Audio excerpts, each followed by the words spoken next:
तो चलिए आज के इस खास विश्लेषण में सीधे उतरते हैं।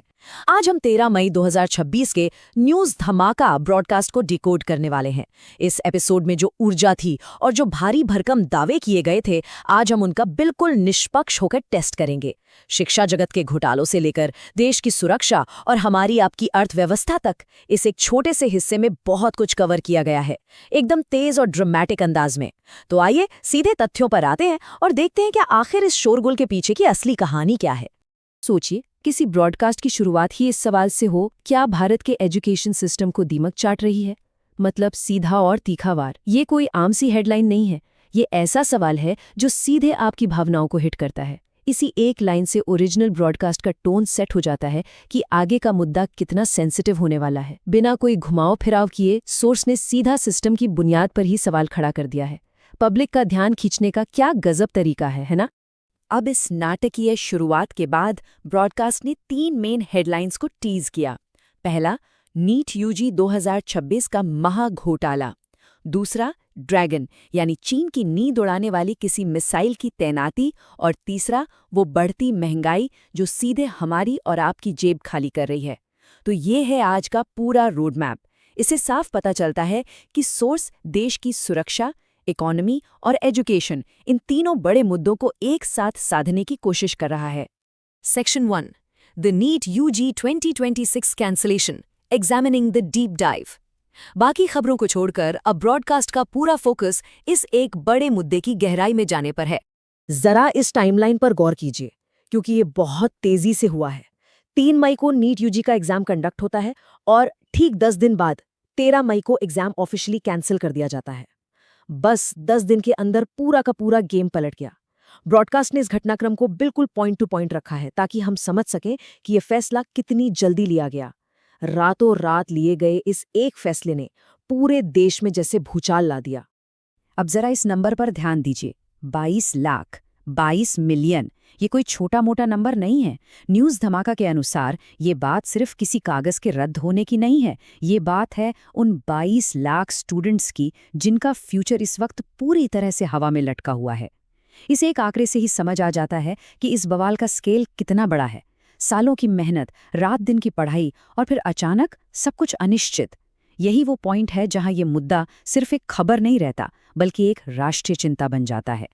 और पता है सोर्स ने इस पूरी स्थिति को किस तरह से फ्रेम किया है? उन्होंने इसे सीधा शिक्षा माफियाओं की जीत और छात्रों की हार बता दिया। काफी स्ट्रॉन्ग और इमोशनल वर्डिंग है ना? एक एनालिस्ट के तौर पर यह देखना वाकई दिलचस्प है कि कैसे एग्जाम कैंसिल होने के एक एडमिनिस्ट्रेटिव फैसले को सीधा हार और जीत के बड़े नाटकीय नैरेटिव में बदल दिया गया है। ये सीधे सीधे लोगों के गुस्से और फ्रस्ट्रेशन को आवाज दे रहा है। Section 2, the allegations, dark web and digital black markets. चलिए देखते हैं कि आखिर वो कौन से सनसनीखेज इल्जाम हैं जो इस ब्रॉडकास्ट में लगाए गए हैं। यहाँ बात सिर्फ किसी आम पेपर लीक की नहीं हो रही है। ब्रॉडकास्ट में सीधा डार्क वेब का नाम लिया गया है। आपको पता ही होगा, ये इंटरनेट का वो इनक्रिप्टेड और छिपा हुआ हिस्सा है जहां आम सर्च इंजन नहीं पहुंच सकते और जहां अक्सर गैर कानूनी काम होते हैं। तो न्यूज़ धमाका का दावा है कि इसी डार्क वेब पर नीट यूजी का पेपर लाखों रुपए में खुलेआम बेचा गया। सोर्स के मुताबिक ये कोई छोटी मोटी चूक नहीं थी, बल्कि बहुत बड़े लेवल का डिजिटल ब्लैक मार्केट का खेल था। इसको थोड़ा ऐसे समझते हैं, एक तरफ होता है स्टैंडर्ड लीक, मतलब एग्जाम से पहले किसी सेंटर से पेपर गलत तरीके से बट गया। हाँ, ये भ्रष्टाचार है। लेकिन ब्रॉडकास्ट का दावा इससे कहीं गुना बड़ा है। उनका कहना है कि बाकायदा डार्क वेब पर लाखों रुपयों में पेपर की नीलामी हुई है। ये आरोप इस पूरी घटना को एक साधारण लीक से उठाकर एक बहुत ही हाई टेक ऑर्गेनाइज्ड क्राइम बना देता है। और सच कहूं तो यही वो बात है जो इस पूरे महाघोटाले के नैरेटिव को इतना सनसनीखेज बना रही है। Section 3, investigations and the aftermath, systemic scrutiny. अब जाहिर सी बात है, जब आरोप इतने बड़े लेवल के हों तो आगे की जांच भी तो उसी लेवल की होगी। इस पूरी चेन ऑफ इवेंट्स को देखिए, जिम्मेदारी कैसे शिफ्ट होती है। स्टेप 1, नेशनल टेस्टिंग एजेंसी यानी एनटीए एग्जाम कंडक्ट करवाती है। स्टेप 2, अचानक से डार्क वेब पर पेपर बिकने के संगीन आरोप सतह पर आ जाते हैं और पूरे सिस्टम पर सवाल उठने लगते हैं। और फिर स्टेप 3, इस भारी बवाल और प्रेशर के बाद देश की सबसे बड़ी जांच एजेंसी सीबीआई ऑफिशियली इस केस को अपने हाथ में ले लेती है। सोर्स ने बिल्कुल क्लियर कर दिया है कि मामला अब एक नॉर्मल एडमिनिस्ट्रेशन से निकलकर सीधा टॉप लेवल की क्रिमिनल इन्वेस्टिगेशन तक पहुंच चुका है। इस सब के बीच ब्रॉडकास्ट में एक बहुत ही दिलचस्प चीज हुई। उन्होंने सीधा कॉल टू एक्शन दिया। खबर सुनाने वाला व्यक्ति सिर्फ इन्फॉर्मेशन नहीं दे रहा था, वो बाकायदा देखने वालों को मोबिलाइज कर रहा था। ब्रॉडकास्ट में क्लियरली स्टूडेंट्स से कहा गया कि वो #Justice for Students, #Justice for Students का यूज करके अपनी आवाज उठाएं। ये आज के मीडिया का एक बहुत ही अलग रूप दिखाता है, जहां न्यूज प्रोग्राम खुद को सिर्फ एक रिपोर्टर नहीं बल्कि पब्लिक की आवाज और एक एक्टिव पार्टिसिपेंट की तरह पेश कर रहे हैं। और आखिर में ये ब्रॉडकास्ट हमें एक बहुत ही चुभते हुए सवाल के साथ छोड़ जाता है। एक ऐसा सवाल जो देश के पूरे टेस्टिंग इंफ्रास्ट्रक्चर पर ही एक बड़ा सा क्वेश्चन मार्क लगा देता है। क्या एनटीए पूरी तरह से फेल हो चुकी है? जरा सोचिए, एक तरफ 22 लाख छात्रों का दांव पर लगा भविष्य है और दूसरी तरफ एक ऐसा सिस्टम जिस पर हमें भरोसा करना होता है। इन बड़े दावों और सीबीआई की जांच के बीच आखिर असली सच क्या है? क्या वाकई हमारे एजुकेशन सिस्टम को दीमक लग चुकी है या ये पूरी पिक्चर का सिर्फ एक हिस्सा है? खैर, जवाब जो भी हो, ये एक ऐसा सवाल जरूर है जो आपको सोचने पर मजबूर कर देगा। और इसी आज के इस एक्सप्लेनर में चलिए एक साथ चल रही दो बिल्कुल अलग लेकिन देश के लिए बेहद जरूरी घटनाओं को समझते हैं। एक तरफ देश ने बैलिस्टिक मिसाइल टेक्नोलॉजी में एक कमाल की छलांग लगाई है और ठीक उसी वक्त दूसरी तरफ सोने के यानी गोल्ड मार्केट में एक अचानक और बड़ा आर्थिक कदम उठाया गया है। आखिर इन दोनों का आपस में क्या कनेक्शन है? चलिए गहराई से देखते हैं। तो आज के इस एजेंडा पर एक नज़र डालते हैं। 1. दोहरी नीतियाँ। 2. MIRV तकनीक को समझना। 3. नई रणनीतिक हकीकत। 4. सोने पर आयात शुल्क। 5. विदेशी मुद्रा व बॉन्ड्स और अंत में 6. राष्ट्रीय व आर्थिक रक्षा। चलिए शुरू करते हैं। भाग 1, दोहरी नीतियाँ, मैक्रो और माइक्रो का विरोधाभास। सोचिए, एक ही वक्त पर दो बिल्कुल अलग रियलिटीज चल रही हैं। एक तरफ ग्लोबल लेवल पर देश की ताकत और डिफेंस टेक्नोलॉजी में एक बहुत बड़ा उछाल आया है, और ठीक इसके उलट लोकल लेवल पर आम इंसान की जेब पर अचानक से एक सीधा आर्थिक दबाव पड़ रहा है। ये वाकई एक अजीब सा बैलेंस है जो आज के नेशनल सिनारियो को डिफाइन कर रहा है। आगे बढ़ते हैं भाग 2 की तरफ, MIRV तकनीक, अग्नि मिसाइल की छलांग। हाल ही में ओडिशा के APJ अब्दुल कलाम द्वीप से अग्नि मिसाइल का जो टेस्ट हुआ ना, वो कोई आम टेस्ट नहीं था। इसमें एक बहुत ही खास पेलोड का इस्तेमाल हुआ है जिसे MIRV कहते हैं। इसका फुल फॉर्म है multiple independently targetable re entry vehicle. असल में ये सिर्फ एक हथियार नहीं है बल्कि एरोस्पेस इंजीनियरिंग का एक मास्टर स्ट्रोक है। इसे अगर बिल्कुल आसान भाषा में समझें तो ये कुछ ऐसा है, एक तीर और कई शिकार। मतलब एक ऐसी मिसाइल जो आसमान में जाकर अलग अलग रास्तों पर मुड़ सकती है और एक ही वक्त में दुश्मन के 4 से 5 अलग अलग शहरों को एक साथ बिल्कुल सटीक निशाना बना सकती है। ये तकनीक सच में मारक क्षमता को कई गुना बढ़ा देती है। अब आते हैं भाग 3 पर, नई रणनीतिक हकीकत, वैश्विक राजनीति। इस एडवांस टेक्नोलॉजी का असर सिर्फ हमारी सरहदों तक ही सीमित नहीं रहने वाला। ये बीजिंग और इस्लामाबाद जैसी राजधानियों के लिए ग्राउंड रियलिटी को पूरी तरह से बदल कर रख देता है। बॉर्डर के उस पार सुरक्षा के समीकरण अब पहले जैसे बिल्कुल नहीं रहे। ये नई ताकत पड़ोसियों को अपनी रणनीतिक गणनाएं फिर से लिखने पर मजबूर कर देती है। इस तकनीकी छलांग की अहमियत को अगर समझना हो तो बस इस बात पर गौर कीजिए, पूरी दुनिया में सिर्फ 5 या 6 देश ही ऐसे हैं जिनके पास ये खतरनाक MIRV तकनीक मौजूद है। सिर्फ 5 या 6। ये बहुत बड़ी बात है क्योंकि ये कामयाबी देश को सीधा इस बेहद एक्सक्लूसिव और शक्तिशाली ग्लोबल क्लब का हिस्सा बना देती है। चलिए अब देखते हैं भाग 4, सोने पर आयात शुल्क, मिडिल क्लास पर असर। अब जरा ग्लोबल डिफेंस से बाहर निकलकर सीधे अपनी घरेलू अर्थव्यवस्था पर आते हैं।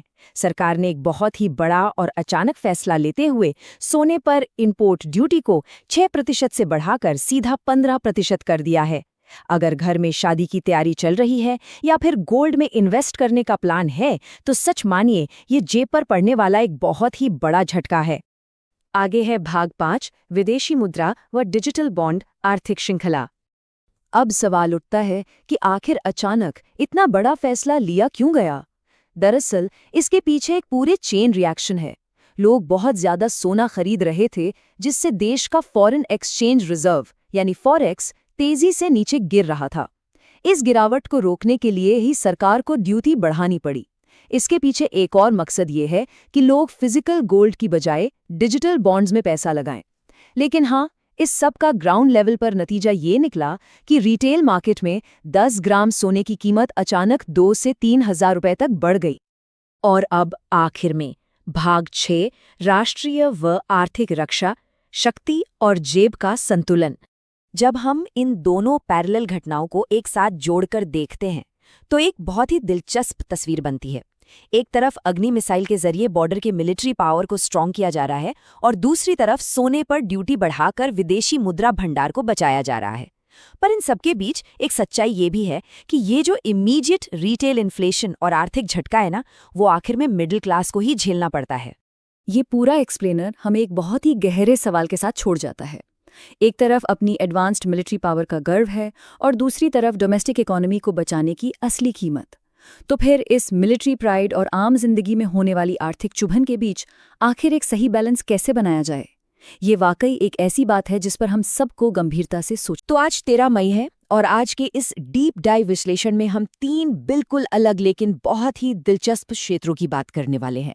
राजनीति की हलचल, क्रिकेट के मैदान का वो हाई वोल्टेज ड्रामा और हाँ, एजुकेशन सेक्टर की वो अहम खबर जिसका लाखों एस्पिरेंट्स बेसब्री से इंतजार कर रहे हैं। बिना किसी देरी के चलिए सीधे इस अहम जानकारी को डिकोड करते हैं। आज के हमारे मेन टॉपिक्स हैं सुपरस्टार विजय की पार्टी, टीवीके का साउथ में नया पॉलिटिकल मूव, आईपीएल 2026 के पॉइंट्स टेबल का वो बड़ा उलटफेर और नीट एग्जाम से जुड़ा वो पेंडिंग अपडेट जो जानना बहुत जरूरी है। तो चलिए सबसे पहले बात करते हैं तमिलनाडु के बदलते राजनीतिक परिदृश्य की। देखिए, सिनेमा के रुपहले पर्दे से निकलकर जमीनी हकीकत पर उतरना कोई आसान काम नहीं है, है ना? लेकिन दिलचस्प बात यह है कि तमिलनाडु में सुपरस्टार विजय की नई पार्टी टीवीके ने अपना पहला बड़ा पॉलिटिकल टेस्ट पास कर लिया है।